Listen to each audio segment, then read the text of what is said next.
রংপুর জেলা স্বেচ্ছাসেবক দলের যুগ্ম আহ্বায়ক সদস্যবৃন্দ এবং আমার সদর ইউনিয়নের স্বেচ্ছাসেবক দলের ৪৫টি ওয়ার্ড ৫টি ইউনিয়নের নেতৃবৃন্দকে জানাই রংপুর জেলা স্বেচ্ছাসেবক দলের পক্ষ থেকে রক্তিম শুভেচ্ছা ও ভালোবাসা।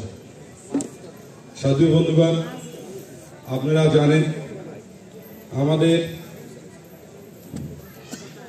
দলীয় বিএনপি দল 11 মহিউদ্দিন এবং ফরিউদ্দিনের আমলে এই দলের উপর ষড়যন্ত্র, অনেক অত্যাচার, অনেক নির্যাতন ১৪টি বছর আমাদের দেশ তারেক রহমান, আমাদের দেশ এবং খালেদা জিয়া, আমাদের আরাফাত রহমান খোকন সহ অনেকজনকে তারা নির্যাতন করেছে, অনেকজনকে হত্যা করেছে, অনেক নেতা কর্মীর উপর মিথ্যা মামলা এবং খুন থেকে শুরু করে এমন কোনো কাজ নেই এই স্বৈরাচার সরকার করেনি। সাথীয় বন্ধুগণ, আমরা এখানে মত বিনিময় সভা করতে এসেছি আপনাদের সাথে কথা বলার জন্য। সাংগঠনিক যে বিষয়গুলো আছে সেই বিষয় নিয়ে আলোচনা করার জন্য আজকে আমাদের জেলা স্বেচ্ছাসেবক দলের সকল যুগ্ম আহ্বায়ক এবং সদস্যবৃন্দ এসেছি আপনাদের কথা শোনার জন্য।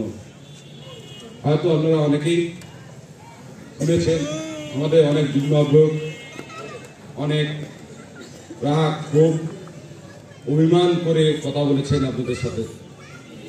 এই অত্যাচার নির্যাতন যে বিএনপির উপর হয়েছে তার মধ্যে কিন্তু আমাদের এই সদর ইউনিয়নের শাহাদত এবং রাকিব তারাও কিন্তু নির্যাতিত হয়েছে।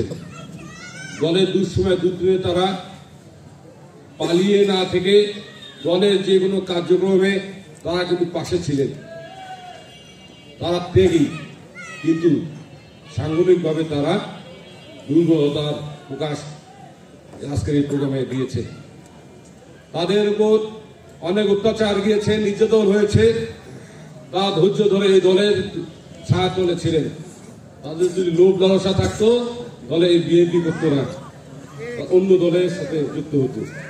তাদের ত্যাগ আছে কিন্তু সাংগঠনিকভাবে তারা দুর্বল।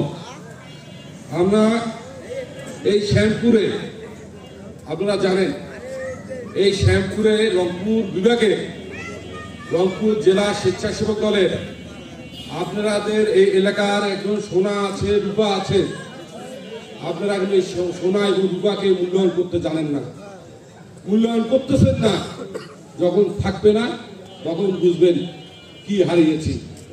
সোনাটা কে জানেন? রংপুর বিভাগের রংপুর জেলা স্বেচ্ছাসেবক দলের আহ্বায়ক আর